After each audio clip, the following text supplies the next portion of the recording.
They roared with laughter.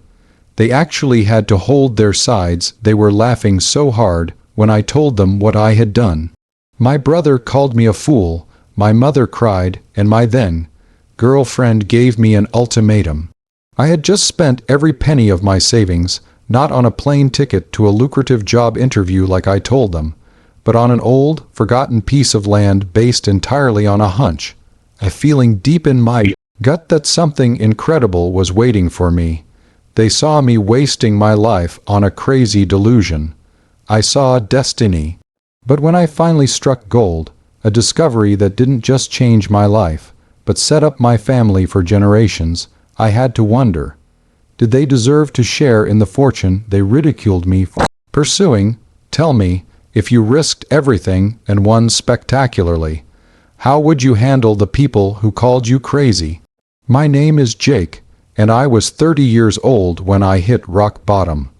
I was stuck in a dead-end job in construction, living in a suffocating cycle of debt and disappointment. My family wasn't wealthy. We were a working-class unit who valued safety, stability, and practicality above all else. My parents were decent people, but risk was a four-letter word in our household. My older brother, Ethan, was the golden child. Steady job, married, 2 kids, owned a house with a white picket fence. He was everything I wasn't, or so my family constantly reminded me. I was the dreamer, the one always chasing the next big idea, which usually meant I was perpetually broke. My then-girlfriend, Chloe, was lovely but desperately wanted the stability Ethan represented. The crushing blow came last spring when my construction contract was abruptly terminated. Suddenly, I was jobless, facing down 2 months of rent payments with zero prospects. My savings, a paltry $400-500, were all I had left in the world. Ethan immediately stepped in, offering me a patronizing solution. "Look, Jake, I talked to a friend of a friend. There's a foreman position in Montana. It's 6 states away, but it pays great. You just need to buy the plane ticket, go interview, and you're set." It sounded like a perfect plan, and frankly, I had no choice. I told everyone I was booking the flight, spending $600 of my savings on the ticket. Maria was relieved, Mom stopped crying, and Ethan gave me a rare, proud nod. It was a lifeline, but then the obsession started. It was an old legend, a piece of local lore I'd heard about since I was a kid, the story of the Forgotten Creek claim, back in the late 1800s, during the peak of the gold rush, a small mining group supposedly found an incredibly rich vein of gold in a remote creek bed outside our town. But before they could properly stake the claim, a flash flood wiped out their camp, and the location was lost to history. Generations of local prospectors had searched for it, turning up nothing but fool's gold and disappointment. The land itself was unremarkable, just a scrubby, 5-acre parcel bordering a dried-up creek bed, owned by a retired farmer who lived 2 towns over. I couldn't shake the feeling that the legend was real, and the key was the creek bed. I started driving out there every day, walking the land, spending hours studying old geological maps at the public library. I noticed an anomaly, an incredibly subtle bend in the creek bed that didn't match the historical records. My gut screamed at me, "this is it." I knew, with an absolute, terrifying certainty, that if I got on that plane, I would be walking away from the one chance, the one destiny, meant just for me. My mind raced. I couldn't afford the plane ticket and the land. It was one or the other. That night, I did the unthinkable. I didn't book the Montana flight. Instead, I tracked down the retired farmer who owned the land. I offered him my entire remaining savings, the $3,900 left after accounting for my supposed flight. He laughed, thinking I was mad, but he agreed. The land was useless to him, a tax burden he was happy to be rid of. I had the deed, I had the land, I had exactly $10 left in my bank account, and I had a crushing secret. I confessed to my family the next day. I showed them the deed. I told them I wasn't going to Montana. I was going to prospect for gold. That's when the laughter started. It was cruel, loud, and utterly dismissive. Ethan was the worst. You spent all your money on 5 acres of worthless dirt, chasing a fairy tale. You need to grow up, Jake. This is why you're broke. You had a job and a future, and you spent it on a shovel. My mother cried, convinced I was mentally unstable. Chloe looked at me with cold disappointment. This is who you really are, isn't it? A man who gambles his whole life on a fantasy. You choose dirt over me. She walked out that day, ending our relationship.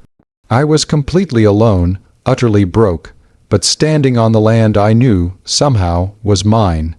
The next few weeks were pure hell. I lived in a dilapidated old trailer I borrowed from a friend, parking it on the land. I spent every waking hour digging, sifting, and panning the dirt of the creek bed.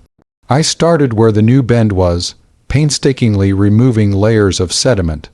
The work was brutal. The sun was merciless, and the doubt was a constant, nagging companion. Local prospectors saw me and offered sarcastic advice, telling me to go home. The hunger was real, the exhaustion was profound, and the memory of Chloe's disgusted face was almost enough to make me quit. I finally hit what felt like my lowest point on a Friday afternoon. I hadn't eaten properly in 2 days, my back was screaming, and the rain had turned the creek bed into a muddy, impassable mess. I sat down under the old oak tree, ready to surrender, but as I rested, I noticed something strange about the soil texture right beneath where I sat. It was slightly different, darker, denser than the surrounding earth. It felt like a sign. I dragged myself up, picked up my shovel, and started digging one last, desperate hole, right by the base of the oak. I dug down about 6 feet, hitting a layer of incredibly hard, dense red clay. I had to use the pickaxe. I swung, again and again, tears of frustration mixing with the rain on my face. With a loud clang, the pickaxe struck something solid. My breath hitched. It wasn't rock. It sounded metallic, hollow. I dropped to my knees, scraping the wet clay away with my hands. I uncovered an old, reinforced wooden chest, buried deep beneath the clay layer. It was too heavy to move, bound with thick iron bands. I managed to pry the lid open using a crowbar I kept in the trailer. The sight that met my eyes stole the air from my lungs. It wasn't just gold nuggets. It was a dense, incredible pile of raw, unrefined gold ore intermixed with heavy gold dust and some unbelievably large, beautiful gold specimens The chest was packed to the brim. It was so heavy, I couldn't even budge the lid once it was open. It was the forgotten creek claim, and it was richer than any of the old legends had described. I sat there in the rain, shaking, staring at a fortune that was likely tens of millions of dollars. So that's the situation I was in. I had gambled every penny, been ridiculed, abandoned, and now I was sitting on a mountain of raw gold, alone in the middle of nowhere. Before I tell you what I did next, the calculated plan to protect my claim, and the moment I finally faced my family as a millionaire, I want you to pause and comment below what you would have done in my shoes. Would you have kept the secret and started mining alone? Or would you have reached out to the family who mocked you? I knew I couldn't handle this alone, The first thing I did was hire a geologist and a lawyer, both absolute experts in mineral rights and claims. I didn't tell them I had already found the gold. I simply told them I had located an old, historical claim site that required proper legal staking and assessment. The process was painstaking, quiet, and expensive, but I leveraged the raw gold I had found in the chest as collateral with the lawyer. After weeks of legal work, the claim was officially mine, recognized and legally protected. The geologist's assessment of the vein running through the property was astronomical. It was, indeed, the motherlode. The initial valuation of the gold in the chest alone was estimated at $2, 5 million **, with the entire claim having the potential to yield over $50 million * in the coming years.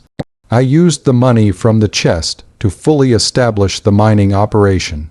I incorporated, hired a small, trusted team, and began excavating the main vein with specialized equipment, all done quietly and discreetly. I became the owner, CEO, and primary stakeholder of a successful, multi-million-dollar gold operation, all stemming from that single, desperate, $3,900 purchase. It took 6 months of intense work before I was ready to face my family. I called a meeting at their home, the same home where they had laughed at me. I drove up in a pristine, modest, but brand new pickup truck, not a sports car. I wore clean clothes, but the same work boots. When I walked in, they were all there, Mom, Dad, and Ethan, who greeted me with strained pity. They assumed I had failed and was there to beg for money. I didn't lead with the money. I led with the truth. 6 months ago, I was broke and jobless. You gave me a solution, a plane ticket, and I chose not to take it. I chose to believe in a piece of land that cost me $3,900. You all laughed at me, you ridiculed me, and Chloe left me because I chose dirt over her promise of a safe future. Ethan started to interrupt, a smug apology forming on his lips. I cut him off, calm and absolute. Ethan, the deed to that worthless dirt is now the deed to the oak tree gold mine **, an established, protected operation that is currently valued conservatively at over $15 million **. The silence was the most beautiful sound I had ever heard. My mother gasped. My father just stared. Ethan's face crumpled from pity to shock to utter, agonizing greed. He immediately launched into a frantic speech about how we were family, how he had always been supportive, a blatant lie, and how I needed to bring him in as a partner. That was the moment of justice. You asked to be brought in when I needed a loan for a shovel, Ethan, and you told me to take a plane ticket. You are not a partner.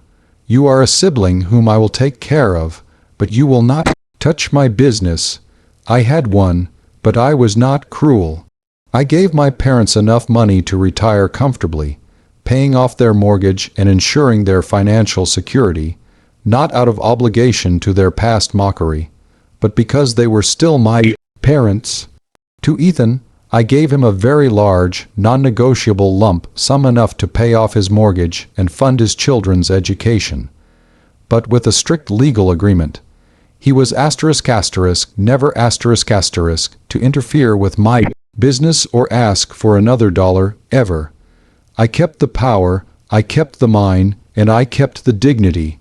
Chloe, of course, reappeared, sending me breathless messages about how she always knew I was a genius. I simply replied, "You left me when I was standing on $3,900 worth of dirt. Now, that dirt is worth $15 million. You chose the plane ticket. Enjoy your flight." I never saw her again. I am now a successful entrepreneur, running a profitable business, and dedicating a large portion of my wealth to environmental cleanup projects in our region. I learned that the greatest fortune you can possess is self-belief, and the greatest revenge is spectacular, undeniable success. I took the ridicule, the failure, and the despair, and turned it all into gold. Like this video if you think I made the right choice by betting everything on the creek bed and proving everyone wrong. Subscribe for more stories of risk, reward, and incredible vindication. Share your final thoughts on how I handled my brother and my ex in the comments section below. I'll see you all in the next story.